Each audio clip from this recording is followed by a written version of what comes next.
अस्सलाम वालेकुम वरहमतुल्लाहि वबरकातुहू। अज़ीज़ तालिबात, नेहरू आर्ट्स पीयूसी कॉलेज के तरफ से मैं उर्दू डिपार्टमेंट से कमर सुल्ताना कनगरी मैडम आप लोगों से मुखातिब हूँ। आज की क्लास में आपको उर्दू सिलेबस के तहत पूरा मुकम्मल जायज़ा दिया जाएगा ताकि आपको पढ़ाई करने में आसानी हो।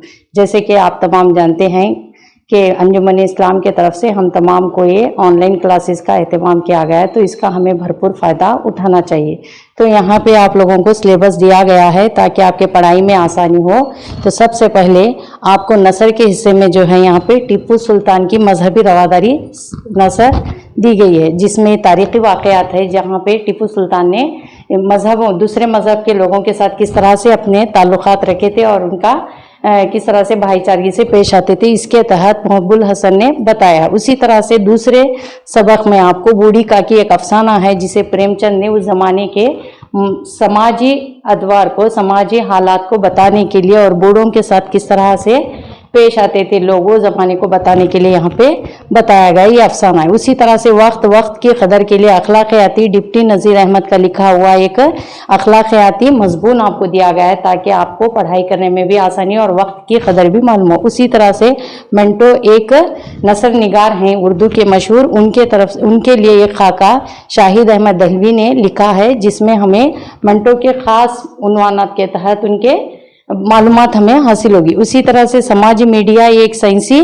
मजमून है जिसे मोहम्मद आजम शाहिद ने लिखा है, जिसमें समाज में आजकल साइंस और टेक्नोलॉजी की बढ़ते हुए हालात को बताया गया है, जिसमें आपको ट्विटर, गूगल वगैरह के बारे में मालूमात और उसके फ़ायदे नुकसानात के ताल्लुक से मालूमात आपको मिलेगी। उसी तरह से यहाँ पे जेवर का चक्कर बोलकर तंज़ मज़ाक़ एक इब्राहिम जिल्स का लिखा हुआ एक उन्वान है जिसमें औरतों को जेवर की अहमियत को बताया गया और उसी तरह से समाज में जेवर के लिए लोग क्या क्या करते हैं, इसमें मज़ाहिया तौर पर आप तंज़ करते हुए एक दूसरे पर लिखा गया ये आपको रखा गया।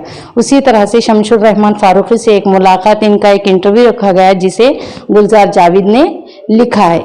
यहाँ पे कुर्सी बोलकर इंशाइया आपको दिया गया है जो मज़ाहिया है, जिसमें कुर्सी की अहमियत एक सियासतदानों के नज़र में, एक आम आदमी की नज़र में किस तरह से उसे इंशाइया के तौर पर शफीक़ा फरहत ने लिखा है जो आपको पढ़ना है। इसी तरह से नेक्स्ट आपको अदब क्या है, अदब के ताल्लुक से अतहर परवेज़ का लिखा हुआ उन्वान आपको आपकी नसर में डिपार्टमेंट की जानिब से दिया गया है ताकि आप पढ़ाई।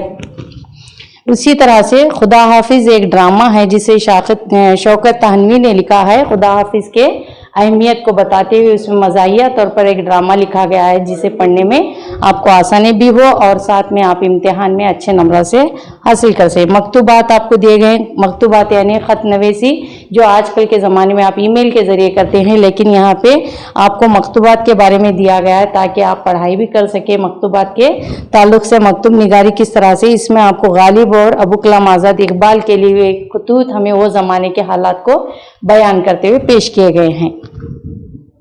उसके बाद आपको नज़म की भी कुछ हिस्से यहाँ पे दिए गए हैं। नज़म जिस तरह से आपने नसर में आप तमाम मज़ामिन पढ़ना है, उसी तरह से नज़मों को भी आपको जानना ज़रूरी है। नज़म में आपको सबसे पहले है सूरह फातिहा जिसे सैयद अकबर आबादी ने लिखा है। उसी तरह ऐ खुदा जोश मली आबादी का लिखी हुई नज़म है। औरत के ताल्लुक़ से अख्तर शेरानी ने इस नज़म में बताया गया है। उसी तरह से गुलजारी नसीम एक मसनवी है जिसे दयाशंकर नसीम ने लिखा है। उसके बाद आपको है नौजवान से एक मिजाजी लखनवी नज़म आपको पढ़नी है। उसी तरह से आपको ऐ शरीफ इंसानों साहिर लुधियानवी की लिखी हुई नज़म भी आपको पढ़ना ज़रूरी है एग्ज़ाम के लिए। उसके बाद है अमन नामा जानिसार अख्तर की लिखी हुई नज़म। तराना कर्नाटक कोयम्पू यानी मुर्तजिम यानी ये कन्नड़ा के राइटर थे, उनका लिखा हुआ है, उसे यहाँ पे ट्रांसलेशन किया गया है माहिर मंसूर ने। उसी तरह और एक है मरसिया आपको मिर्ज़ा सलामत अली दबीर का लिखा हुआ क्या दिन थे, ये एक नज़म आपको जाहिद अहमद की तरफ से लिखी गई आपको डिपार्टमेंट ने आपकी दरसी किताब में दिया है। उसके बाद है जमाल हमनशी कन्नड़ा की तख्लीक़ात की तराजिम की गई एक नज़म भी आपको पढ़नी है। नेक्स्ट इसके बाद आपको चंद गज़लें हैं जो ख़ास करके आपको पढ़ना है ताकि आपके इम्तिहानात में इसमें अशार की तशरीह के लिए गज़लों से ही आया जाएगा, तो वो आपको हर एक गज़ल के ताल्लुक़ से भी चंद अशार को पढ़ना है ताकि वो अशार आपको इम्तिहान में तशरीह करने में आसानी हो। तो यहाँ पे गज़लों की भी फहरिस्त दी गई है। सबसे पहले वलीद अकनी की लिखी हुई गज़ल है किस्मत तेरी हक पे ना हो उम्मीद पया। उसी तरह से मुझे रोना आता है शमाए सहर पर इंशा खान शाह की लिखी हुई मुज़क्करा तरी बज़्म में किसका नहीं आता, ये ज़ौक़ दलवी का लिखी हुई गज़ल है। हमारी आँखों ने भी तमाशा अजीब इंतखाब देखा, दाग दलवी की लिखी हुई गज़ल।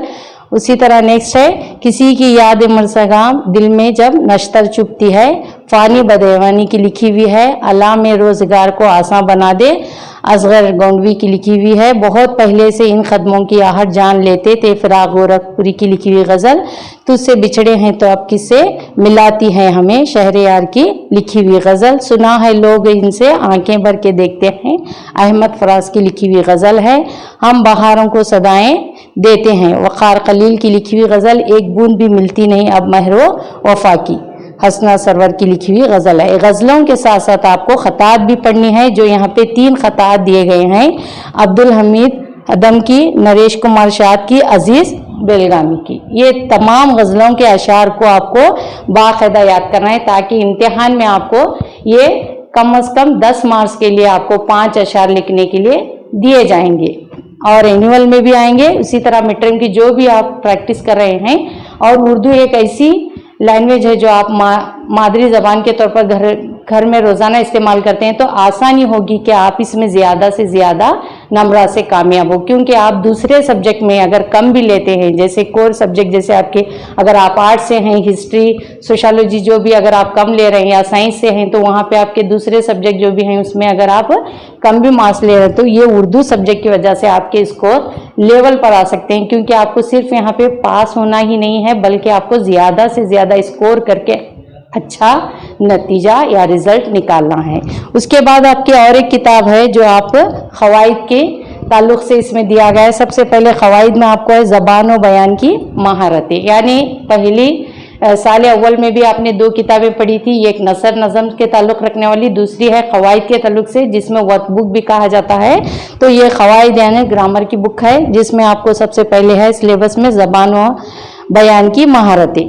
तो उसमें पहली की किताब में आपको वहाँ पे अलिफ बे से शुरुआत की हुर्फ़ तहजी से, लेकिन यहाँ पे क्या है आपको डिपार्टमेंट की तरफ से मुहावरा, ज़रबुल मिसाल, कहावतें, तलमियात, इल्म उरूज और बलागत, ये तमाम सब चैप्टर्स हैं जो इल्म ज़बान व बयान की महारत में आपको पढ़ना है। तो मुहावरात यानी मिजाजी मानी देते हुए अल्फाज को पढ़ना, छोटे छोटे फ़िक्रों को बताना। ज़रबुल मिसाल यानी बात को दोहराना। पहले ज़माने के लोग बार बार बात को दोहराने का बदल क्या है, ज़रबुल मिसाल इस्तेमाल करते थे। इसी तरह से कहानियाँ को बार बार पूरी कहानी बोलने का बदल छोटे से फ़िक्रे कहावतों में बोली जाती हैं, जिसको कहावतें कहते हैं। जब आपको मैं तफसीली बताते जाऊँगी तो उस वक्त इसके बारे में आपको तफसीली मालूमात भी मिल जाएगी मिसालों के साथ। नेक्स्ट है तलमियात, तलमी से ली गई है। तलमियात जो है इसमें किसी वाक़े का जिक्र होता है या एक शेर के अंदर या पूरी एक नज़म में, तो वो तलमियात कहलाता है, तलमी कहलाता है, तलमी से तलमियात। उसी तरह से इल्म उरूज, इल्म उरूज यानी ऐसा इल्म जिसमें बात के वज़न को बताया जाता है। यानी आप शेर शायरी कर रहे हैं तो वहाँ पे कौन से लफ्ज़ को कहाँ पे आपको जोड़ना है, ताकि सलीके से पढ़ने वाले को भी आसानी हो और खूबसूरत अंदाज में आपका अंदाज़े बयान हो। तो इसके लिए इल्म उरूज का इस्तेमाल शेर व शायरी में किया जाता है। नेक्स्ट है बलागत, यानी ज़बान की तेज़ी के लिए इस्तेमाल होने वाला इल्म। इसमें भी आपको अशार के लिए ज़्यादातर हम जो अल्फाज इस्तेमाल करते हैं, जिसमें ज़्यादातर शायर या जो भी लिखने वाले हैं वो नज़में अगर लिखते हैं तो इशारों में, कनाइयों में सामने वाले को समझाने की कोशिश करते हैं। तो वहाँ पे ऐसा समझाना जिसमें डायरेक्ट बात नहीं की जाती है, बल्कि जिसे भी बात की जा रही है वो खुद समझ जाता है कि ये बात मेरे लिए ही है, ये शेर मेरे लिए है। तो ये यहाँ पे बताने के लिए इल्म बलागत का इस्तेमाल किया जाता है। नेक्स्ट आपको टॉपिक है तहरीर की महारतें, यानी यहाँ पे जो आप पढ़े हैं ये पूरा आपको आपकी रोज़मर्रा ज़िंदगी में इस्तेमाल होने वाली नज़में वगैरह में आने वाला इल्म है। और उसके साथ तहरीरी महारतें यानी आपको लिखाई में ज़्यादा से ज़्यादा, यानी आपकी जो निगारिश है उसमें ज़्यादा से ज़्यादा आपको मार्क्स मिलने के लिए ये टॉपिक डिपार्टमेंट से रखा गया है, जिसमें आपकी तहरीर यानी आपके खत नवीसी को देखा जाता है, यानी आप क्या लिख रहे हैं, किस तरह से लिखते हैं। सबसे पहले इसमें है मजमून नवीसी नहीं ऐसे राइटिंग, तो आप 5th स्टैंडर्ड से या 4th स्टैंडर्ड से लिखते आ रहे हैं ऐसे राइटिंग में, लेकिन आपको यहाँ पे तरीकों के साथ कितना लिखना है, कैसे लिखना है, डायरेक्ट आपको टॉपिक पे ही बात करनी है, ये तमाम तफसीलात इसमें है। उसके बाद है मकतूब निगारी यानी लेटर राइटिंग, तो हर साल आपको लेटर राइटिंग के लिए भी पूछा जाता है एग्जाम में। बहुत सारे बच्चों को खुद का नाम भी लिखने नहीं आता और खुतूत भी लिखने नहीं आते, तो इसके लिए क्या है, खास करके डिपार्टमेंट में ये टॉपिक को रखा गया है ताकि आप अपने लेटर राइटिंग से वाकिफ हो और किस तरह के लेटर्स लिखे जाते हैं। यानी यहाँ पे अलग अलग तरीके के लेटर्स हैं, एक जाती है आपके पर्सनल लेटर्स, एक डिपार्टमेंटल लेटर होता है और एक बिजनेस के लिए लिखे जाने वाले लेटर, इसके बारे में तफसीलात आपको यहाँ पे जाननी है। उसके बाद है इस्लाही जबान, अगर आप स्पेलिंग मिस्टेक करते हैं, उर्दू में भी इसी तरह से आप जेर जबर पेश इस्तेमाल करते वक्त बहुत सारे लफ्जों को आप बोलने में या इस्तेमाल करने में या लिखने में गलतियां करते हैं, तो इसके लिए इस्लाही जबान का टॉपिक आपको रखा गया है। नेक्स्ट है कवाइफ शख्सी, यानी ये है आप लोगों को रिज्यूम या बायोडाटा जिसे कहते हैं, यानी आप किसी एप्लीकेशन को लिख रहे हैं तो आप खुद को अपने आप को मुतारिफ कराना पड़ता है कि आप कौन हैं, क्या पढ़ते हैं। जैसे कि अगर आप कोई जॉब के लिए जाते हैं तो वहाँ पे आपको रिज्यूम देना पड़ता है कि आप कहाँ से हैं, क्या पढ़े हैं, क्या आप जॉब करना चाहते हैं, कौन सी पोस्ट के लिए आप अप्लाई किए हैं, तो वहाँ पे आपको कवाइफ शख्सी की ज़रूरत पड़ती है, जिसमें आपको डिटेल बताना पड़ता है कि आपका एक्सपीरियंस कितने साल का है, आप कहाँ के रहने वाले हैं वगैरह, ये तमाम मालूमात यहाँ पे मिलती है। नेक्स्ट टॉपिक है आपको हवाला जाती की महारतें, यानी आपको लुगात शनासी यानी आपकी डिक्शनरी राइटिंग। डिक्शनरी रीडिंग बहुत सारे बच्चों को नहीं आती है, लेकिन यहाँ पे आपको लफ्ज ब लफ्ज एग्जाम में भी इसके ताल्लुक से कम से कम 2 मार्क्स के लिए तो एक क्वेश्चन आता है, ताकि अगर आप कोई भी नसर वाला हिस्सा नहीं पढ़े हैं, डायरेक्ट आप एग्जाम अपीयर कर रहे हैं, उस वक्त भी क्या है आप ग्रामर या कवायद का उतना हिस्सा भी पढ़ेंगे तो आप जस्ट पास हो सकते हैं, क्योंकि ये आप रोजमर्रा जिंदगी में या बहुत सारी आपकी पिछली क्लासेस में आपने लुगात शनासी का इस्तेमाल किया है, तो यहाँ पे लुगात शनासी में आपको लफ्ज ब लफ्ज अलग अलग लफ्जों को दिया जाता है, जिसमें आपको तरतीबवार जोड़ना पड़ता है। तरतीबवार यानी पहले अलिफ से आने वाले, बे से आने वाले, पे से आने वाले, ये तमाम को तफसीलाती लुगात शनासी में दिया गया है। उसके बाद है तलफ़ुज़ अल्फाज, यहाँ पे भी आपको ये जो डिक्शनरी में इस्तेमाल होने वाले अल्फाज हैं, जो आपका तलफ़ुज़ जेर जबर पेश को लेकर होता है, गलत अगर है सही है तो उसे दुरुस्त करने के लिए इसे रखा गया है, क्योंकि बहुत सारे बच्चों को पढ़ते हुए अल्फाजों में जेर जबर अगर नहीं आता तो वो क्या है लफ्जों को अलग ही माने में देते हैं, इसी के लिए क्या है तलफ़ुज़ अल्फाज का इस्तेमाल यहाँ पे रखा गया है। लास्ट आपका टॉपिक जो है इस सिलेबस में मुतालिए की महारतें, यानी पढ़ने की अहमियत और उसके तरीक़ेकार।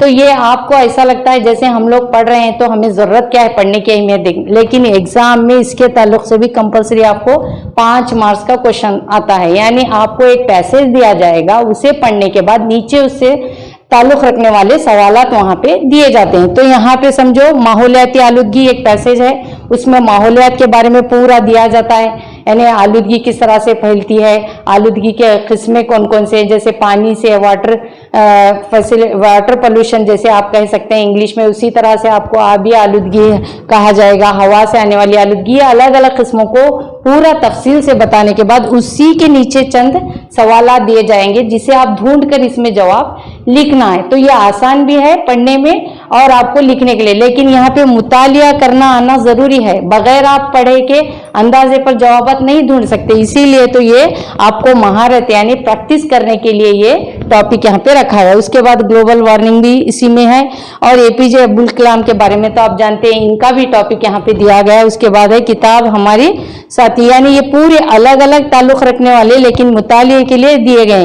माहौलियाती आलूदगी जो है आपको माहौल से मुतासिर कराती है, उसके बारे में जानने के लिए आजकल के मॉडर्न जमाने में हालात में जिस तरह साइंस और टेक्नोलॉजी बढ़ रही है, तो हालात क्या हो रहे हैं, अच्छा है या बुरा है, उसके नुकसान क्या है, फायदे क्या है, ये आप यहाँ पे ग्लोबल वार्मिंग पढ़ सकते हैं। उसके बाद किसी अजीम शख्सियत के बारे में जानना है, जो आप पहले भी उनके बारे में जानते थे या पहले हो गुजर चुके हैं, तारीखी मालूमात दे रहे हैं, या ऐसे हैं जो साइंसदान हैं या डॉक्टर हैं जिनके कामों से आज भी क्या है लोग मुतासिर हैं, तो ऐसी शख्सियतों के बारे में जानने के लिए, उनके मुताले के लिए एपीजे अब्दुल कलाम का टॉपिक आपको रखा गया है। उसके बाद किताबें हमारी साथी, यानी कुछ बच्चों को खास शौक रहता है अपने बारे में, दोस्तों के बारे में, किताबों के बारे में लिखने का, तो ये उसी से ताल्लुक़ रखने वाला मुताले की अहमियत में रखा गया ये टॉपिक है।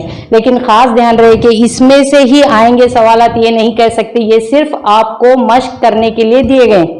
एग्जाम में आपको कोई भी टॉपिक दिया जाता है लेकिन उससे रिलेटेड सवालात नीचे होंगे, टॉपिक में ही आपको जवाब ढूंढकर लिखना है। तो जितना भी आपको सिलेबस मैंने बताया है उसमें कंपलसरी आपको क्या है, यहाँ पे जो ग्रामर के ताल्लुक से है उसमें 40 मार्क्स का ग्रामर आपको एग्जाम से रिलेटेड रहेगा। तो यहाँ पे आपको 5 मार्क्स 10 मार्क्स के लिए ही इसमें पढ़ना है, ताकि अगर आप नसर की किताबें अगर नहीं भी पढ़ रहे हैं, आपके पास मौजूद नहीं है, आप किसी वजह से उर्दू है आसान है हम हल कर सकते हैं, ऐसे अगर ख्यालात में हैं, जस्ट पास होने की उम्मीद है, तो आप क्या है कवायद के ताल्लुक से या आपको जो भी टॉपिक्स के बारे में असातिज़ा इकराम बता रहे हैं या मैं खुद बता रही हूँ, तो उसमें से अगर आप पढ़ेंगे भी तो काफ़ी होगा। लेकिन अगर आपको स्कोर करना है, अच्छे से अच्छे मार्क्स लेना है, तो इसके लिए आपको जितना भी सिलेबस दिया गया है और जो भी टॉपिक्स के बारे में आपको बताया जा रहा है उसे अगर आप गौर व फिक्र से अच्छी तरह से पढ़ लेंगे तो आपकी इम्तिहानों में आसानी होगी। इसीलिए तो ये तमाम एहतमाम किया गया है, इसके लिए मैं आप तमाम की शुक्रगुजार हूँ।